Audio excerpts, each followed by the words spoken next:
So, uh, imagine walking into this grand ancient cathedral. You're standing in the nave and you're just looking up at these massive, unyielding stone pillars. Oh, right, like a Gothic cathedral. Yeah, exactly. You've got these vaulted ceilings that seem to just uh, defy gravity entirely. Intricate stained glass that has somehow survived centuries of violent storms. It's all about permanence. Right. You are marveling at the architecture, the sheer undeniable permanence of the whole structure. And then somebody just like taps you on the shoulder. Okay. They hand you a flashlight, they point down at the floor, and they just casually mention that the entire building is actually resting on a rotting swamp. Wow, that is quite the visual. Yeah, I mean, they tell you the pillars are structurally compromised, the foundation is just slowly but inevitably sinking right into the mud. And the worst part, the priests at the altar are the ones actively pumping the water in. Right, they're causing the flood. Exactly. So what do? Do you trust the original architects who built it to last forever? Or do you grab a crowbar and just start desperately tearing up the floorboards to see the rot for yourself? It's a terrifying premise, honestly. It really is. That visceral moment of realizing the ground beneath your feet, the very social, legal, and cultural structures you rely on, might not be as solid as you've always assumed. I mean, it forces a complete uncomfortable paradigm shift. And that profound sense of civilizational vertigo is, well, it's exactly where we're starting today. Welcome back to another deep dive. Glad to be here. Today's mission is exploring a highly provocative, deeply controversial, and just widely discussed 2026 ebook. It's titled Patriots and Prophets, Restoring the Rational Patriarchy to Save a Dying Western Civilization. Quite the title. Oh yeah, it's written by Conrad Riker, and let me tell you, having read through the source material, this text does not pull a single punch, like at all. Far from it. To properly frame our source material for today, you really need to understand that this book is a dense, unapologetic, and highly structured manifesto. Yeah, a manifesto is definitely the right word for it. It essentially serves as a comprehensive manual. It details the philosophical, biological, and historical arguments of the modern men's rights movement. And the what they call the manosphere, right? Exactly, the colloquially termed red-pilled manosphere. Riker isn't just writing a critique here. He is offering a top-to-bottom teardown of modern society. Right. And he pairs that with a militant blueprint for men who feel, well, entirely alienated by that society. Now, before we venture down this particular rabbit hole, we really need to issue a crucial mandatory disclaimer. I mean, we have to get this out of the way. Absolutely essential. We are dealing with some of the most intense cultural and political fault lines of our era, like highly charged stuff. So today, our objective is to impartially unpack the author's highly politically charged arguments. Just unpack them, nothing else. Right. We are not taking sides here. We are not endorsing these views, nor were we condemning them. Our goal, literally, our only goal, is strictly to help you, the listener, understand the framework. The historical claims, the concept. Yeah, the incredibly specific ideas contained in this text. We are just, your guides through the architecture of Riker's argument. It is so vital to separate the analysis of an argument from the endorsement of it. We are looking strictly at the how and the why of his claims. Exactly. We're just examining the internal logic of the world he describes. And look, if you find this exploration fascinating, if you're the kind of person who prefers to see the original arguments for themselves. Unedited. Yeah, unedited and straight from the source, which we always recommend doing, by the way. You should absolutely check out Amazon Kindle and Google Play Books to buy the ebook, Patriots and Prophets. We highly encourage reading the primary source material to form your own conclusions. You really have to see it to fully grasp the tone. Oh, 100%. You can also follow the author directly to see his ongoing thesis at Conrad Riker on Substack. And hey, while we're talking about supporting things, take a second right now to like and subscribe to our deep dive. Yes, please do. It's the best way to support the rigorous research we do to put these deep dives together for you. All right, so our core mission today is to deconstruct Riker's central thesis. Right, let's get into it. It's this idea that Western institutions were historically built by male philosophical frameworks. Which he sees as the ultimate bedrock, right? Yes, the ultimate bedrock of objective reality. And he claims these very institutions have been systematically captured, dismantled, and corrupted by what he vividly terms a gynocentric matrix. Gynocentric matrix. Okay, let's unpack this matrix. We have to start where Riker starts, which is the foundational bedrock of his entire worldview. biology. Biology is everything to him. Right. Riker makes this absolute, uncompromising argument that biology dictates reality. Full stop. He dismisses the idea of social constructs entirely. He doesn't even entertain them. No. He argues that Western civilization was built on a patriarchal inheritance of objective truth. And he's pulling from some, heavy historical hitters to build this lineage. Oh, he really is. He's naming Aristotle's logic, John Locke's empiricism. Isaac Newton's physics. Right, and Thomas Aquinas' theology. He views these men not just as historical figures, but as the literal architects of reason itself. What is genuinely fascinating here is how he maps that ancient philosophy right onto modern cultural warfare. Yes, he takes St. Augustine's famous theological concept from the 5th century. The city of God and the city of man. Exactly. Augustine divided humanity into those two cities. But Riker updates this framework for the 21st century. He creates a new, very rigid dichotomy. So what are his two cities? On one side, you have the city of Logos. Now, Logos in classical Greek philosophy represents reason, logic, the rational order of the universe. Like the underlying principle that just makes sense of the chaos. Right. For Riker, the city of Logos is the masculine inheritance. It is defined by objective truth, natural law, mathematics, and strict empirical rigor. He paints it as this uncompromising fortress of facts. So, Yeah. what is the opposing force? What is storming the gates of Logos in his mind? He posits the city of Pathos. Pathos, which is an appeal to emotion. Yes. Mhm. Riker defines the city of Pathos as a manufactured gynocentric, meaning female-centered reality. Okay. He describes it as a chaotic wasteland of subjective emotion, where, in his view, hard empirical facts are violently suppressed the moment they threaten or offend female sensitivities. So he essentially codes logic and structure as inherently masculine. Yes, and emotional volatility and consensus seeking as inherently feminine. Wow. Okay, so his premise is that the West was built on the masculine city of Logos, but we are currently living in the collapsing, irrational ruins of the feminine city of Pathos. That's his exact framing, yes. But here's where my brain immediately snags on his logic. If these gender differences are biologically absolute, if men are just hardwired for logic and women for emotion, as he claims, Right. how does Riker explain the massive cultural shift toward equality? If the patriarchy was perfectly rational and biologically natural, how does he view the modern left's logic for dismantling it? It's a great question. How did the left supposedly convince everyone to just abandon ship? Riker attacks that exact question using formal logic. He claims that modern leftist ideology, particularly feminism, hasn't actually won a logical debate. They haven't. No. He argues it relies entirely on a foundational logical fallacy, specifically petitio principii, commonly known as begging the question. Ah, okay, the circular reasoning trap. Exactly. Yeah. He breaks down their overarching cultural argument into a strict syllogism to expose what he sees as its total intellectual bankruptcy. Okay, let's test that logic. How does he actually construct this syllogism? I want to see the steps. All right, Riker maps it out like this. Premise 1 of the leftist argument is the assumption that women have been historically oppressed by a patriarchal system. Okay, premise 1. Premise 2 is the assumption that a patriarchal system inherently and universally privileges men above all else. All right, I'm following. Therefore, their conclusion is that men today experience systemic privilege and must be dismantled. Oh, I see the trap he's pointing out. The conclusion is literally just restating the initial unproven premises. Yes, precisely. It's like a rigged casino where the house edge is built into the definition of the game itself. Yeah. If you walk up to the blackjack table, you've already agreed you're going to lose. That is a perfect analogy for how he views modern discourse. It's a closed circular loop. Right. Riker argues this pseudo-intellectual logic completely ignores empirical reality and historical context by assuming patriarchy is nothing but a mechanism of oppression, You inevitably arrive at the conclusion that men are privileged oppressors. without ever actually proving the initial premise through objective, observable data. So he thinks they're just skipping the proof part entirely. Does he offer his own data to counter it? He does. For example, he points to historical male death rates in wars, workplace fatalities in dangerous industries, and lower life expectancies across the board. To show what? That men suffer too. To show that this empirical data shatters the systemic privilege premise.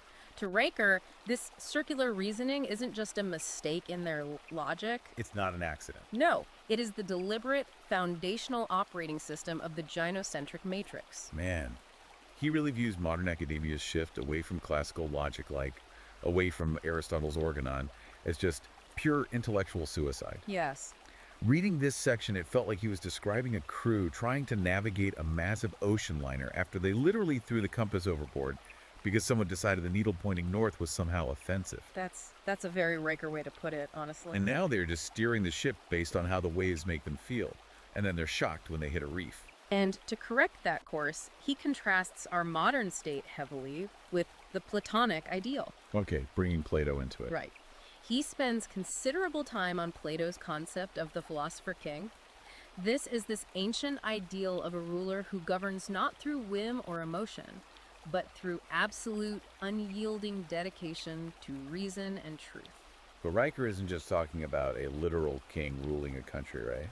No, he applies this macro-political concept to the micro level of the home. The family unit. Yes. He insists that the rational man is biologically intended to be the philosopher king of his own domestic sphere. So Riker is arguing that the external order of a massive society is merely a reflection of the internal order of the individual household. Yes, the ancient Greeks termed this domestic unit the oikos. Oikos, okay. Aristotle argued at length that the oikos must be strictly hierarchical to function properly at all. The male head governs through rational authority, protecting and providing for the subordinates who, in turn, follow his direction. And Riker believes that severing this specific domestic hierarchy is what brings down the broader civilization. That's his core sociological claim, yes. But Riker points out, with a lot of vitriol, like a real sense of anger, that modern society openly mocks this concept of male domestic authority. Oh, he hates how it's portrayed. Yeah, he uses a very specific, recognizable pop culture phenomenon to illustrate this. The trope of the bumbling dad. The sitcom dad. Right. He points to characters like Homer Simpson or Peter Griffin or really, any sitcom dad from the last 30 years. It's a very common trope. It is. He notes that the primary depiction of the American father in media has devolved into this overweight, incompetent, emotionally stunted fool. Who constantly has to be rescued. Exactly. Rescued, managed, or just barely tolerated by his hyper-competent, long-suffering wife. And crucial to his thesis is that Riker doesn't see this as harmless comedy. He doesn't think it's just mere entertainment for a laugh. What did he think it is? He frames it as a highly calculated cultural programming campaign. A campaign to do what? The objective, according to the text, is to subtly undermine male authority in the eyes of the next generation. It's designed to convince young women they are inherently better equipped to rule a chaotic household alone. Than to submit to the rational leadership of a man. Right, and conversely, to convince young men that incompetence is just their natural state. It establishes male buffoonery as the default societal assumption. But, you can't just change the foundational structure of a whole civilization with cartoons and sitcoms. No, culture is downstream of other things. Exactly. If the cultural foundation shifted that drastically, the legal structure must have cracked first. Because to displace the philosopher king, you need to change the laws. You need to change the economics. And that is exactly where Riker goes next. Right. Where does Riker say the actual structural load-bearing walls of the family were knocked down? This is where Riker moves from abstract philosophy into very dense legislative history.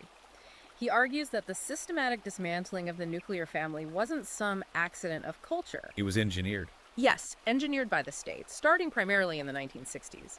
He highlights two very specific historical pivot points that he claims literally broke the back of the patriarchy. Okay, let's look at those pivot points. What's the first one? Let's get specific. First, he points to 1969. This is when California Governor Ronald Reagan signed the Family Law Act. Okay, what did that act actually do? This piece of legislation introduced the concept of unilateral, no-fault divorce to the United States. Meaning you could dissolve a marriage without proving any legal wrongdoing by your partner, right? Mm-hmm. Like adultery, abandonment, or abuse. Exactly. You didn't need a reason recognized by the court. You could just decide you weren't happy and leave. Exactly that.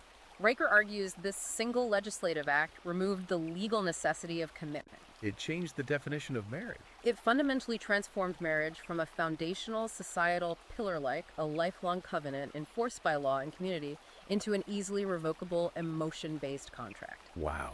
So suddenly the state legally incentivized the displacement of the father.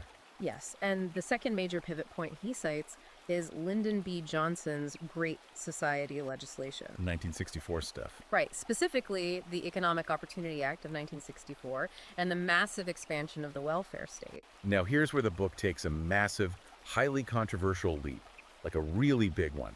Riker doesn't just say these policies were well-intentioned ideas that unfortunately had bad outcomes for families. No, he goes much further into the deep end. He claims they intentionally incentivized hypergamy and engineered mass fatherlessness. How on earth does he justify the claim that welfare policies were specifically designed to replace husbands? He synthesizes this using a deeply cynical application of evolutionary psychology. Riker introduces the concept of hypergamy to his readers. Okay, define hypergamy in his terms. He defines it as the biological reality that women are evolutionarily wired to seek male provision, protection, and status. So they are always looking upward. Right, constantly looking to upgrade to a higher status mate if possible. Historically, civilization managed this raw instinct through the institution of marriage. Okay, so marriage was the control mechanism. Yes. Men provided resources and physical protection in exchange for absolute fidelity and a stable family structure to raise their genetic offspring. And Riker uses the stark manosphere terminology here, right? Very stark. He contrasts what he calls beta bucks with alpha fucks. Right. Beta bucks being the reliable, hardworking men who provide resources. And alpha fucks being the high status, exciting, physically dominant, but often unreliable or even predatory men. Okay, those terms are incredibly blunt. But I understand they form the core vernacular of the movement he's speaking to. Yes, you can't understand the book without understanding those terms. But I really need to push back on the application here. Isn't a welfare state just a safety net for vulnerable people? Like, how does he logically connect government assistance to women chasing these high-risk alpha men? Well, Riker claims the state safety net effectively severed a woman's biological and economic dependency on a male provider. By taking over the provider role. Exactly. Because the government stepped in to guarantee financial security, providing housing, food stamps, and welfare checks, regardless of a woman's marital choices, women were suddenly freed from the biological necessity of securing a reliable, hardworking husband. Because the state just absorbed all the risk of bad choices. That's his argument. Therefore, he claims, they were heavily incentivized to pursue their basest short-term instincts. Chasing the excitement. Chasing those high-risk alpha men for genetic material or excitement without worrying about long-term provision. And when those high-risk men inevitably abandon the mothers, the state steps in as the surrogate husband. And the darkest part of his theory, the way he ties it all together. Oh, the funding mechanism. Yeah.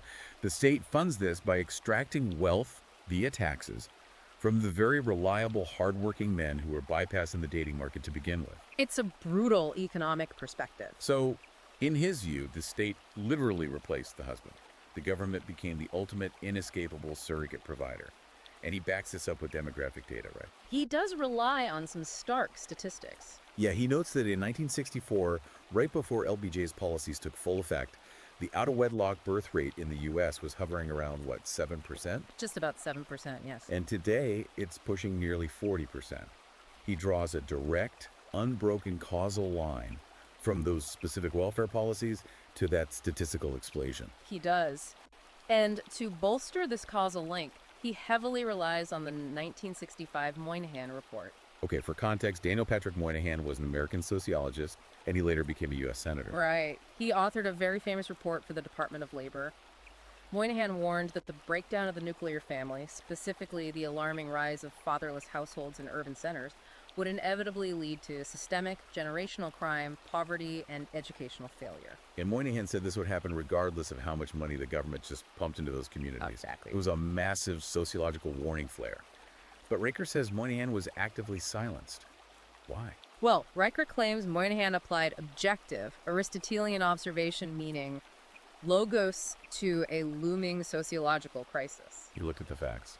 But the ideological left, who Riker says operate entirely in the city of pathos, couldn't tolerate the harsh reality of his findings because it conflicted with their emotional narrative. It hurt their feelings, essentially. Right. Riker argues they initiated a gynocentric cover-up. They buried the report and destroyed Moynihan's reputation by accusing him of blaming the victim. So objective observation was sacrificed at the altar of emotional sensitivity. That is Riker's exact framing. Riker uses a really vivid, somewhat agonizing hypothetical to explain the modern economic reality of this whole system. He introduces a character he calls Mark the Engineer. Ah, yes, more. Mark is your quintessential City of Logos citizen. He's rational, he works 50 hours a week, he pays his bills, he stays out of trouble. He does everything society tells him to do. Right. But every April, Mark looks at his tax bill and feels this visceral, burning rage. Mark realizes that a massive percentage of his labor, literally thousands of hours of his finite life, is forcefully confiscated by the IRS. And where does Riker say that money goes? According to the book, Mark is looking out his window, realizing his confiscated wealth is being redistributed to subsidize the lives of women who aggressively rejected him in their 20s. Rejected him in favor of unemployed, volatile bad boys. Yes, Mark the engineer is, in Riker's incredibly provocative phrasing, cuckolded by the IRS. It is a deliberately inflammatory way to frame taxation. I mean, obviously. Very. But it serves to perfectly illustrate his thesis of state-sponsored wealth extraction. And Riker insists this isn't a new phenomenon at all. No, he goes way back into history for this one. He connects it directly to the fall of the Roman Republic. He brings up the Lex Frumentaria from 123 BC. Okay, let's break that down for the listener. What exactly was the Lex Frumentaria? It was a pivotal law pushed by the Roman tribune Gaius Gracchus. It allowed the Roman government to buy grain and sell it at heavily subsidized, below market prices directly to the plebeian masses in Rome. So early government welfare. Right. And Riker points out that this wasn't an act of noble charity on Gracchus's part. It was a coldly calculated political transaction. He was buying votes. Exactly. Gracchus used the public treasury to buy loyalty and breed absolute dependency among the voting bloc. Over time, the Roman citizens viewed the grain dole not as a gift, but as an absolute right. And Riker argues the modern welfare state is executing the exact same playbook today. But with a gendered twist. Right. By specifically targeting women with state resources to break their reliance on men, the state makes them permanently dependent on the government's political apparatus. Guaranteeing a permanent voting bloc for the political left. It's an incredibly sweeping theory of economic manipulation, but, it begs a massive question. Which is A society doesn't just wake up one Tuesday and decide to dissolve the nuclear family, embrace hypergamy, and replace fathers with federal agencies. That doesn't just happen overnight. No, of course not. For such a massive structural shift to be accepted by the public without a literal violent revolution, a massive cultural conditioning program had to occur in the background. Someone had to write the code for this cultural programming to make people actually want these changes. Who changed the minds? Right. Who does Riker blame for that psychological warfare? That question is the bridge to his historical deep dive on ideological subversion. Riker traces the origins of this attack on the patriarchy directly back to Marxist critical theory. Specifically focusing on the evolution of the Frankfurt School, right? Yes, he is heavily focused on the Frankfurt School. I really want to trace his exact timeline here because he is meticulous about laying out this history to prove his point. Where does he say the very first seed was planted? He starts the timeline in 1884 with Friedrich Engels. Engels was Karl Marx's closest collaborator, and he wrote a book titled The Origin of the Family, Private Property, and the State. Okay, 1884. Riker argues this text laid the crucial groundwork for viewing the nuclear family not as a natural biological unit, but as an oppressive capitalist structure designed to control wealth. So the family is just a mini capitalist enterprise to Engels. Right. Then Riker moves the timeline forward to 1919 and focuses on Georgy Lukács. Okay, who was Lukács and why is he so pivotal to Riker's theory? Lukács was a brilliant Marxist thinker who briefly served as the Commissar for Culture during the short-lived Hungarian Soviet Republic. Okay. Lukács realized something profound. The working class, the proletariat, they were not naturally rising up to overthrow capitalism as Marx had predicted. They weren't revolting. Why? Because, Lukács realized, their souls were anchored by Western cultural institutions, primarily Christian theology and the patriarchal family structure. Meaning they had too much to lose. Nah. Exactly. A man who feels a deep divine duty to provide for his wife and children is inherently conservative. He will not risk his family's stability to become a radical revolutionary. So Lukács believed that to achieve a communist revolution, you first had to destroy those cultural anchors. You had to sever them. Because if you sever a man's connection to his family and his faith, he becomes completely unmoored. He becomes atomized, desperate prime material for a state revolution. That is the exact logic, and this theoretical framework finds a permanent home and permanent funding in 1923. Enter the Frankfurt School. Yes. A wealthy Marxist named Felix Weil helps establish the Institute for Social Research at Goethe University in Frankfurt, Germany. This becomes known globally as the Frankfurt School. And Riker lays out their historical logic in a very clear, chilling syllogism. Let's walk through it. Premise 1. Karl Marx predicted an inevitable economic revolution in advanced capitalist nations. Premise 2. This economic revolution completely failed to occur because the workers were just too comfortable. Premise 3. Therefore, cultural institutions must be systematically weakened to make the population susceptible to revolution. Premise 4. The patriarchal family is the absolute strongest cultural institution. The inescapable conclusion: the patriarchal family must be destroyed for socialist goals to be realized. Wow. So, when the war against capital failed, they simply changed the battlefield. It became a war against the family. They substituted the bourgeoisie with men and the proletariat with women. It became about gender struggle instead of class struggle. But I have to ask, what does a 1920s Marxist philosophy seminar in Germany actually mean for the average person scrolling through their phone today? How does it connect to now? Yeah.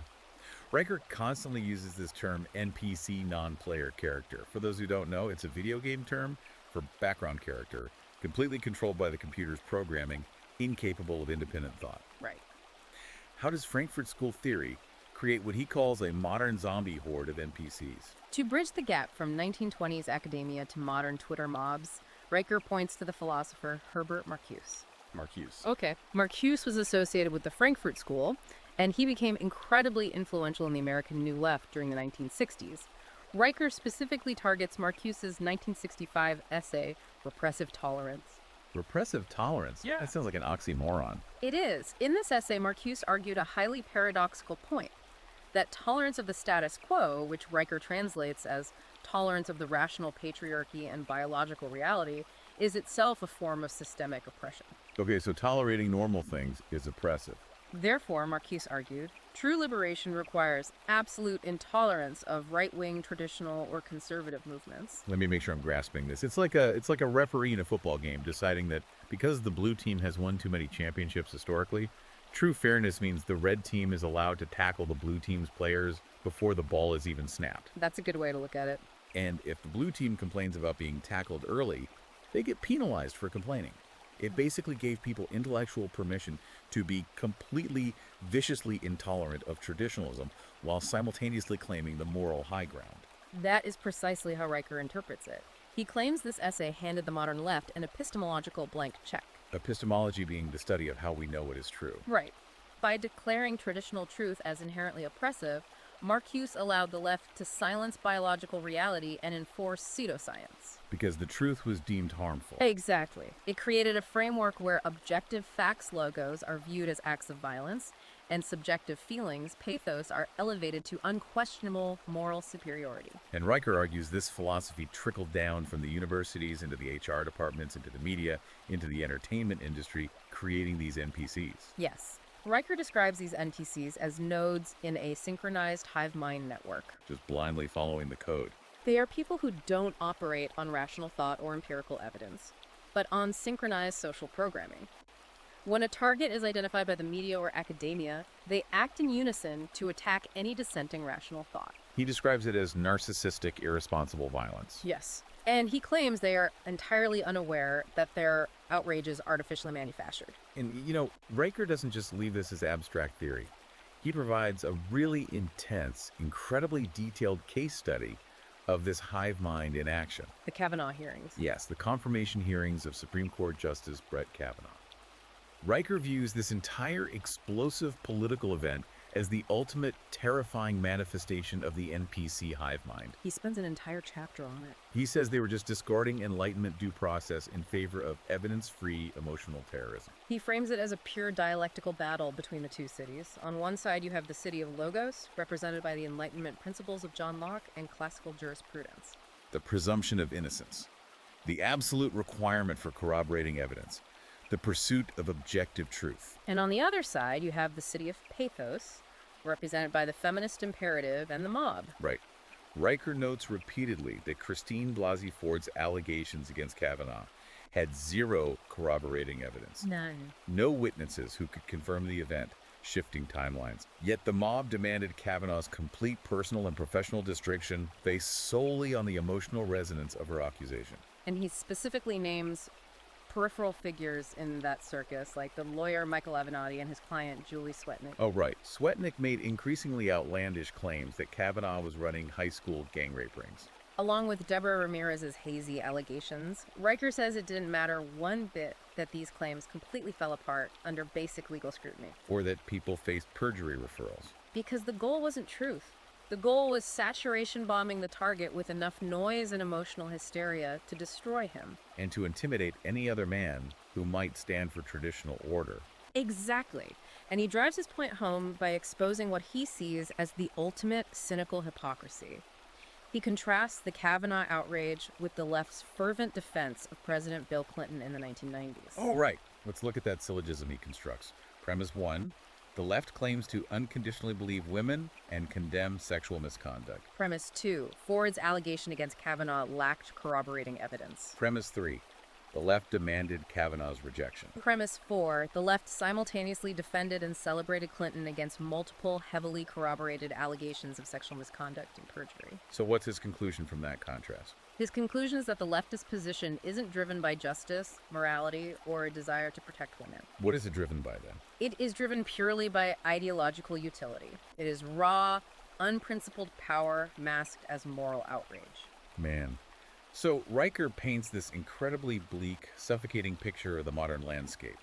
The modern man is intellectually besieged by cultural Marxism in the universities. He is legally and economically besieged by the welfare state and the IRS. He is culturally mocked by the media and entertainment complex. The city of Logos is basically burning and the gates are breached. It's a very dire assessment. So what on earth is Riker's prescriptive advice? Because he doesn't just complain for 400 pages, he offers a manual. How does the rational patriarch fight back when he is this surrounded? Well, Riker argues that you cannot change a collapsing macro system until you master the microsystem. You have to fix yourself first. Right. The first step in reclaiming civilization is ruthlessly reclaiming your own mind and body from the matrix. He starts this prescriptive section by viciously attacking what he calls the cult of vulnerability. Okay, I found this section fascinating because it cuts completely against the grain of modern therapy. He goes after the whole men need to open up, be vulnerable, and cry narrative. He despises it. He frames the modern societal demand for men to be emotionally vulnerable as a civilizational shit test. It's a crucial concept to understand his worldview. A shit test is a term heavily utilized in the manosphere. What does it mean exactly? It essentially describes a psychological test, usually subconsciously deployed by a woman, designed to gauge a man's true strength, confidence, or compliance. Riker views the entire therapeutic industrial complex, the HR departments, the media campaigns, the therapists telling men to bare their souls and cry, as a weaponized societal-level trap. A trap designed to do what, though? To locate and neutralize masculine power. The culture explicitly demands that men open up, but Riker argues that the reality is entirely different. Because it's a test. Right. He claims that the moment a man actually displays genuine vulnerability, fear, or weakness, society, and particularly the women in his life, react with subconscious, visceral disgust. So they ask for it, but they secretly hate it when they get it. The Matrix uses the plea for vulnerability to identify the men who lack internal fortitude. Wow.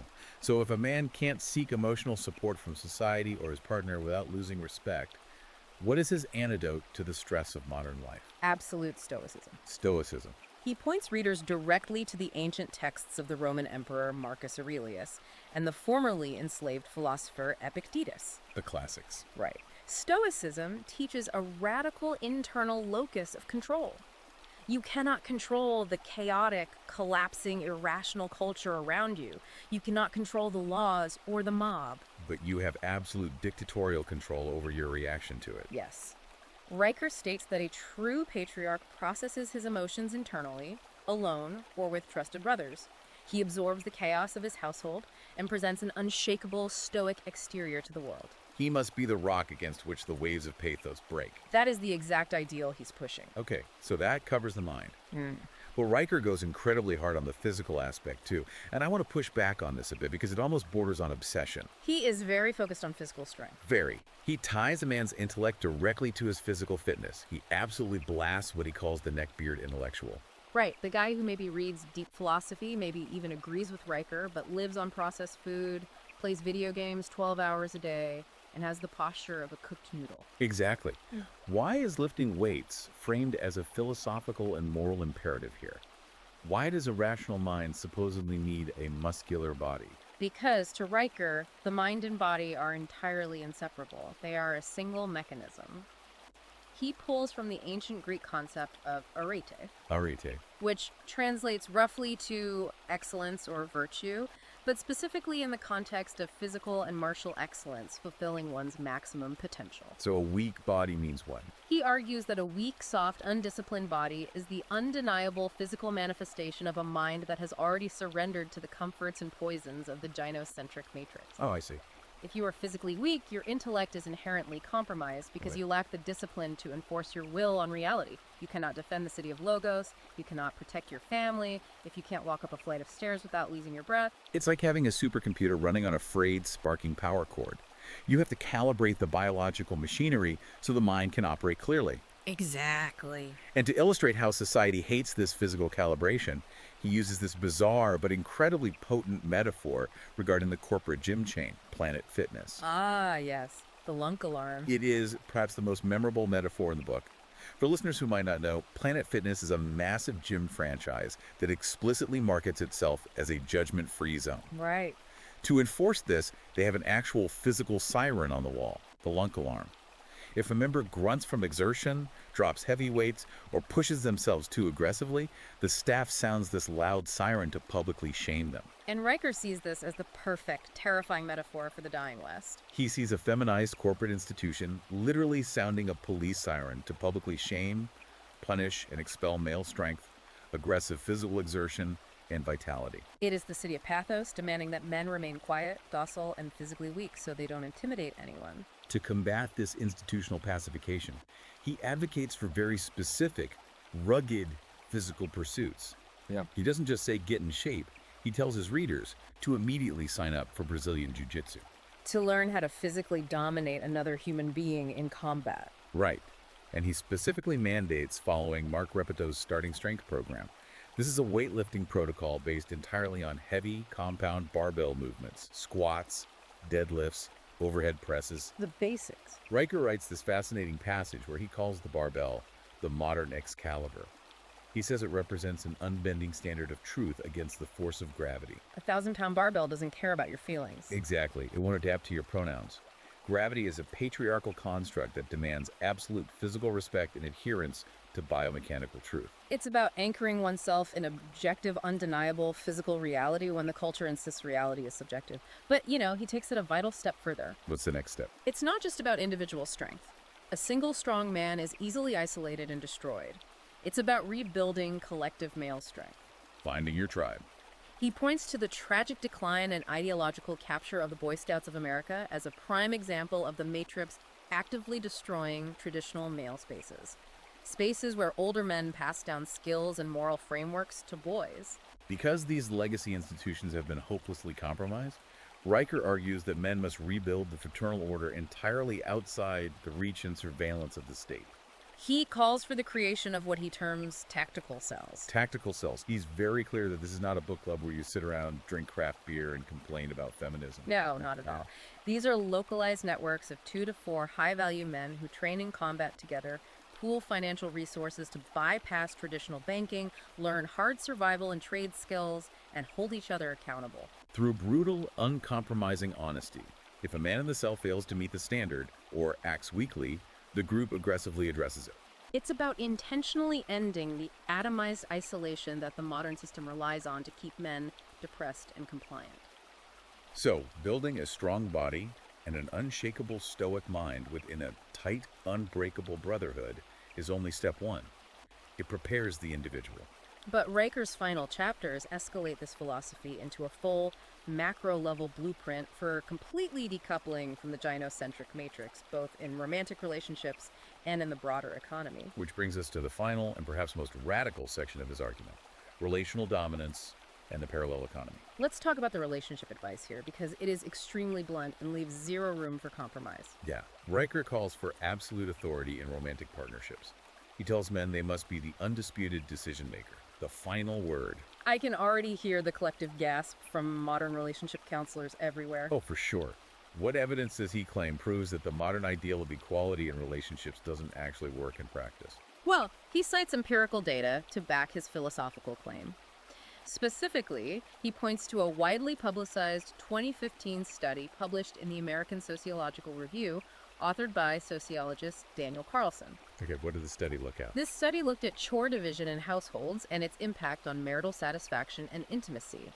According to Riker's interpretation of the data, couples who share traditionally female chores report the lowest sexual frequency and intimacy levels. Wait, really? Doing the dishes kills the mood. I have to push back here. Correlation isn't causation. Couldn't it just be that couples who share chores are both working 60-hour weeks and are just too exhausted? That is the standard sociological counterargument.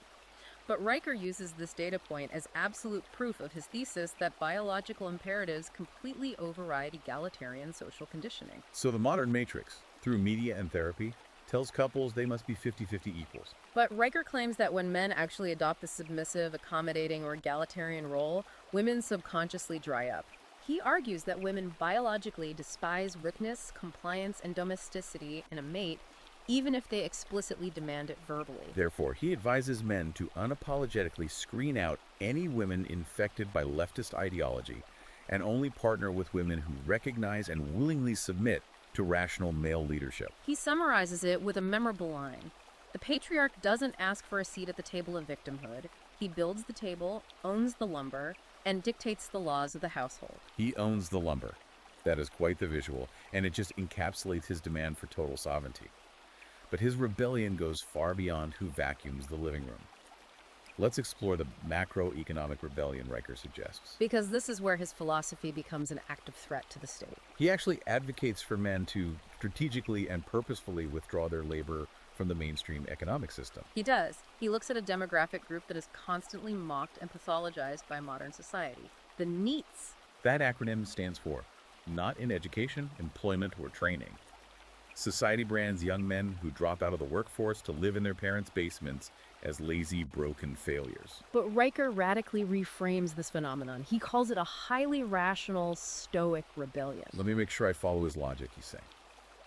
Why should a young man break his back working 50 hours a week in a soul-crushing corporate cubicle just to pay massive taxes to a welfare state that actively despises his gender, mocks his nature, and uses his own confiscated money to fund policies that replace his demographic? That's his logic, right? If the game is rigged, the most rational move is to stop playing. Precisely.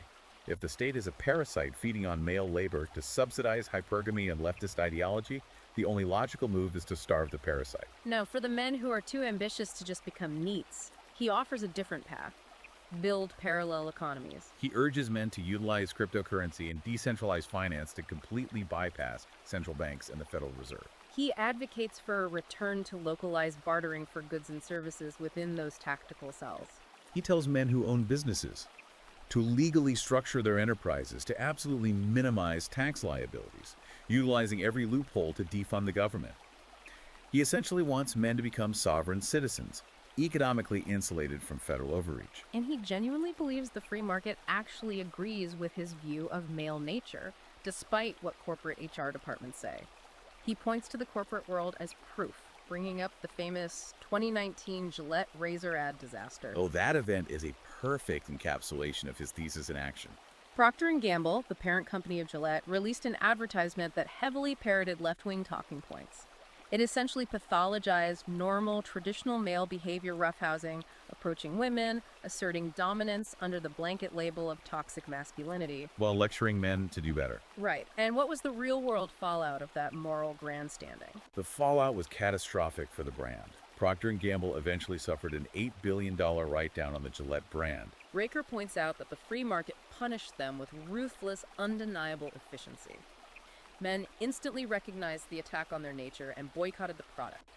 But more importantly, to Riker's biological thesis, he argues that women subconsciously recoiled from the ad's portrayal of weak, apologizing, effeminate men. The market proved that attacking fundamental male nature is financial suicide, no matter how much praise the ad won from the cultural elites. So the blueprint is clear. Men need to vote with their wallets, withdraw their taxes, fortify their bodies, and assert their domestic authority. But Riker isn't naive. He knows that if men actually do this at scale, the state will eventually notice the drop in tax revenue and push back. And this is where the book takes a very dark, militant turn regarding physical defense. He relies heavily on the legal concept of the castle doctrine. Yes, he focuses on laws like Florida's 2005 Stand Your Ground expansion, which removes the duty to retreat when faced with a threat in public or in your home. Riker views these laws as the absolute last, hanging by a thread, legal bastions of patriarchal self-defense in a decaying state. He argues that as the state continues to artificially inflate the status of criminals while punishing rational, law-abiding citizens, what anarcho-tyranny looks like, crime will inevitably skyrocket. Furthermore, he issues a dire geopolitical warning. A feminized, pacified West, obsessed with diversity quotas and emotional pronouns, is surrounded globally by highly patriarchal, aggressively expansionist cultures, whether that's Russia, China, or radical Islam. He explicitly calls the modern Western military a pathetic paper tiger, overly concerned with maternity flight suits rather than lethality. He does. And because he firmly believes the state will inevitably fail to protect its citizens during the coming economic or societal crash, which he views as a mathematical certainty, he mandates that men must use castle doctrine frameworks to aggressively fortify their localized networks. They must prepare to defend their perimeters, their families, and their resources with lethal force, without a duty to retreat. It's a very Millicent, apocalyptic conclusion to his philosophy. It really is. Stepping back to look at the massive scope of this book, Riker is essentially offering a unified field theory for the entire red pill and men's rights movement. He manages to tie Aristotle's logic to the IRS tax code and the fall of the Roman Republic to modern dating dynamics and chore charts. It is a sweeping, totally comprehensive worldview. It is explicitly designed to not just critique, but to entirely replace the mainstream narrative of Western history and sociology. Which brings us to our final summary of the deep dive. Riker leaves the reader, and by extension you, the listener, with an ultimate, uncompromising binary choice. He says the apologetic era is officially dead. You can no longer straddle the fence. You either completely succumb to the feminine-coded emotional consensus of the dying matrix, where you remain atomized, heavily taxed, physically weak, and compliant to the city of pathos. Or you ruthlessly reassert the masculine order of objective truth, physical dominance, and unapologetic patriarchal leadership to rebuild the city of Logos. You choose order or you choose chaos. And this raises an important, final, provocative question for you, the listener, to mull over on your own as you digest this material. If Riker's advice is actually taken at scale, if a massive, organized contingent of capable, physically fit men truly take his advice, drop out of the mainstream economy, and separate into localized, self-reliant tactical cells operating on a completely different epistemology than the mainstream culture, what happens when these two radically incompatible realities inevitably collide? When the state demands its tax revenue to fund its systems, and these heavily armed, philosophically hardened tactical cells refuse to pay or comply. That is a chilling thought experiment. History shows us that a civilization divided into two fundamentally different realities, operating on different definitions of truth, cannot hold. Eventually, they clash over resources. And that clash is exactly what Conrad Riker is banking on and preparing his readers for. Listeners, if you want to dig into this highly provocative, deeply controversial manual, if you want to test your own worldview against his arguments, head over to Amazon Kindle or Google Play Books and pick up Patriots and Prophets by Conrad Riker. And be sure to follow his ongoing thesis and essays. You can find him writing regularly on Substack at Conrad Riker. Follow his updates on Twitter at Conrad Riker, and watch his lectures on YouTube at Conrad Riker. And please, if you value this kind of rigorous, impartial analysis of difficult texts, don't forget to like and subscribe to this deep dive. It is the absolute best way to help us continue to bring you these explorations. We truly appreciate you taking this deep dive into these turbulent, controversial waters with us today. It requires a willingness to confront uncomfortable ideas. Remember how we started? That grand cathedral slowly sinking into the swamp, maintained by people who refuse to acknowledge the rot. Riker has just handed you a crowbar. He's telling you to rip up the floorboards, look at the mud for yourself, and start building a fortress on solid rock instead. Until next time, keep questioning the foundation.